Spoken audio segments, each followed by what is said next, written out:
D'où vient réellement la xénophobie en Afrique du Sud? Effectivement, ces derniers temps, nous voyons des images de cette xénophobie-là, des pauvres Africains qui se retrouvent pris par des foules enragées et franchement sans aucun contrôle. Nous voyons qu'il y a des victimes et même plusieurs citoyens étrangers qui ont été obligés de fuir le pays.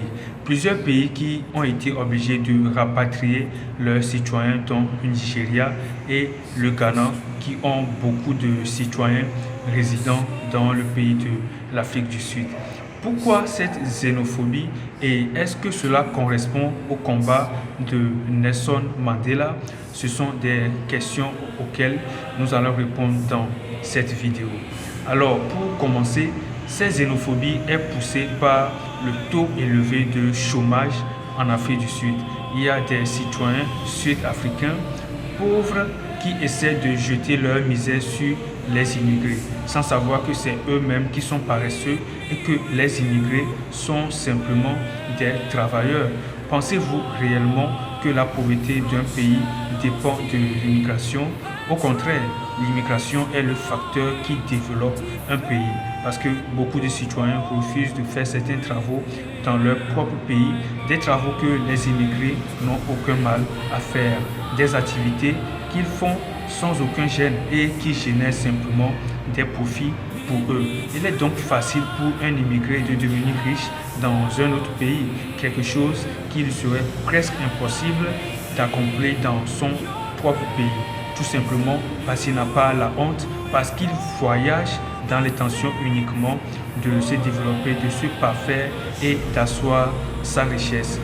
Du coup, essayer de jeter la misère d'un pays sur des pauvres immigrés, c'est simplement bête et pas digne du tout d'un Africain. Et est-ce que cette xénophobie correspond au combat de Nelson Mandela, cet homme, ce grand leader, ce grand homme, ce héros qui a mené le combat de toute l'Afrique, qui a mené le combat de tous les Noirs et qui a passé 27 ans dans une prison simplement pour ses idéaux, pour donner la valeur à la population noire. Cette xénophobie va à 100% à l'encontre du combat même de ce grand leader panafricain. Et s'il était en vie pour voir ces choses, je dirais qu'il coulerait des larmes. Parce que ce qu'il a combattu, ce pourquoi il s'est battu, il s'est privé, il a donné sa vie, c'est cette même chose qui arrive. Et pire, c'est son peuple qui fait subir cette même chose à son peuple. Ce sont des Noirs qui font subir cela à des populations noires.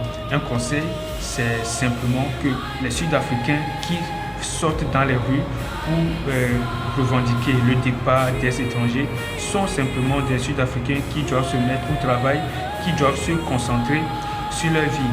Ils sont en train de créer quelque chose qu'ils ne pourront simplement pas contrôler. Simplement parce qu'il y a des Sud-Africains dans tous les pays de l'Afrique.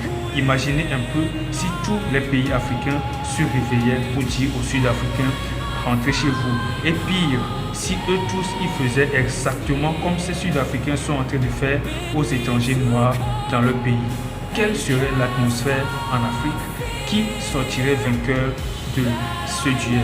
Effectivement, personne n'en sortirait vainqueur. Ça serait l'Afrique qui perd encore une fois un combat contre l'Afrique. Non à la xénophobie. Vive l'Afrique unie, vive le combat de Nelson Mandela, vive la révolution noire et vive l'unité du peuple noir.